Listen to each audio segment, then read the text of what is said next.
Oh, okay, we're live. Hey guys, I'm Aaron Bull. So I'm doing a live version today for my response to round two of the presidential Democratic debate or the Democratic presidential debates. So it was much better organized. It was a lot more content to process tonight as opposed to yesterday. It was definitely less fun, but that's good. We had a little more business to deal with today, but there were definitely some areas of concern.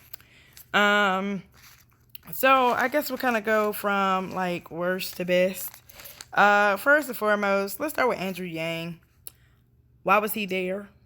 What was it? What was his point? He showed up without a tie, and he should have stayed wherever his tie was. Um, I didn't know much about him coming in. I knew he came in from the tech industry, and I thought that he would have come with some new innovative ways to progress America, and I was less than impressed. And it just looked like maybe he made a bet that he would make it to the debates, and he just showed up to make good on that. I don't know. Um, Swalwell, yeah, I don't know. That's a no. Uh, Kirsten Gillibrand, she's a no. She spent most of her time talking when it wasn't her turn. And then when it was her turn, she didn't have a whole lot to say. Let me take my glasses off so I can get that reflection going. But Hickenlooper, yeah, I don't even remember a whole lot. I have a notepad. I really didn't write down a lot for anybody. Uh, let's see. So that's pretty much the worst ones. Now, Buttigieg was kind of on the border. Me personally, I've been following what's going on with South Bend and his history, from firing the only police chief that they had. And the fact that their department there is like 6% black in an area that's 26% black, and the last few rounds of officers that they sworn in have been all white. And when he was questioned about that, then he stated that he failed, he wasn't able to get it done. Then in his closing argument tonight, he mentioned something about racial injustice or closing that or whatever. If you couldn't get it done on a small scale, as mayor, how you gonna get it done nationally? But especially because from a mayoral standpoint, you have a lot more control than you do as a president of 50 states. But nevertheless, I won't get too political with it. Um, so Kamala Harris is like the ideal black candidate, but she's not ideally for the black people. And I had done some research on her prior. She had a sketchy history with being a DA prosecutor for the state of California. She had some questionable policies as far as because this is the thing, inherently as a prosecutor or a district attorney, your job is to close cases and this, that, that. I understand that. I definitely understand that. But at the same time, your job is to make sure that justice is served. And sometimes those two aren't the same. But, and then she had some shaky things that she wanted to do with, she had some issues with the FBI oversight of prisons in her district, as well as wanting to change like the rules of the way that they did probation or parole so that they could have essentially use them for labor, like what I'm saying, like slaves. Yeah, so I'm not with that. But she did a good job. I will not take that away. She did a good job, and although she will not get my vote, she probably did a good job of collecting more votes. I still don't really see her working to benefit black people.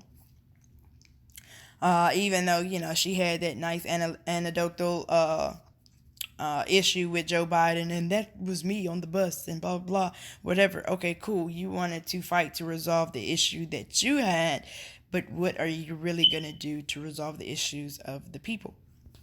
Let me see something. Okay, cool. And Bernie Sanders, he's just old, and I really feel like he's just out of touch. He's really out of touch.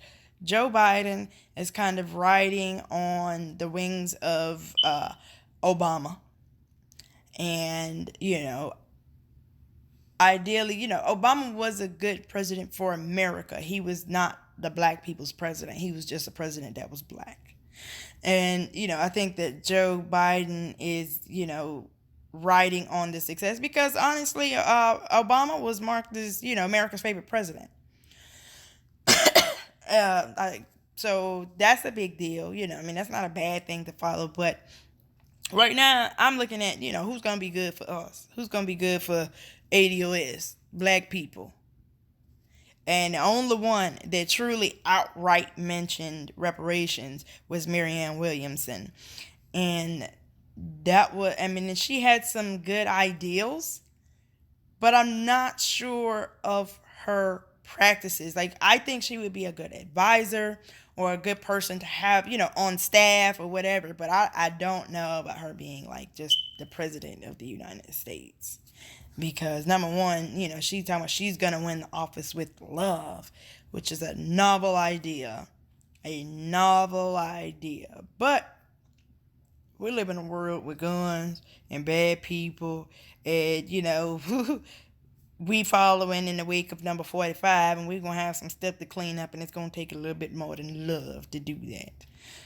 But let me see. Did I hit all the candidates? I think I did. But pretty much, those are my thoughts and opinions. And as far as the plight of black people when it comes to this list of candidates, I really think that we are in trouble. I really, really think that we are in trouble unless some new phenomenons happen. Some people have some, U-turns on some things because first and foremost, we are team reparations, okay? So we know that Bernie Sanders is against reparations, Buttigieg is against reparations, Kamala Harris is against reparations, Joe Biden is against reparations. I don't know about all of the rest of them, but I know for certain that Marianne Williamson is in favor of reparations. So it's just what I know. I haven't invested a lot in researching these candidates for the simple fact that it's 20 of them. They're not all going to make it close to that. So we'll pay attention to what's going on as, it gets down and they start dwindling off and whatnot or whatever. But nevertheless, let me know your thoughts and opinions. I hope you watched the debate. If not, I will put a link to this debate in the descriptions once I get it all set up, if it's available anyway. Hopefully it'll be available by the time I get ready to make my changes to this video. And if you did not watch my round 1 video, I want to remind you that, or I guess advise you that we now have a Twitter account, Instagram account, Facebook page, and a website. The website is really, really long, so I'm just going to put it in the comments or in the description. But as far as all the other social media, if you want to find me, everything is I am Aaron Bull. So you'll be able to find me. I would love to connect with you and have some real conversations. Anyways, let me know your thoughts and opinions. I definitely want to figure out what we're doing because black people looking like we on our own. All right, I'll see you guys soon. Thank you so much for your time. Thank you for watching. And as always, thank you for your support.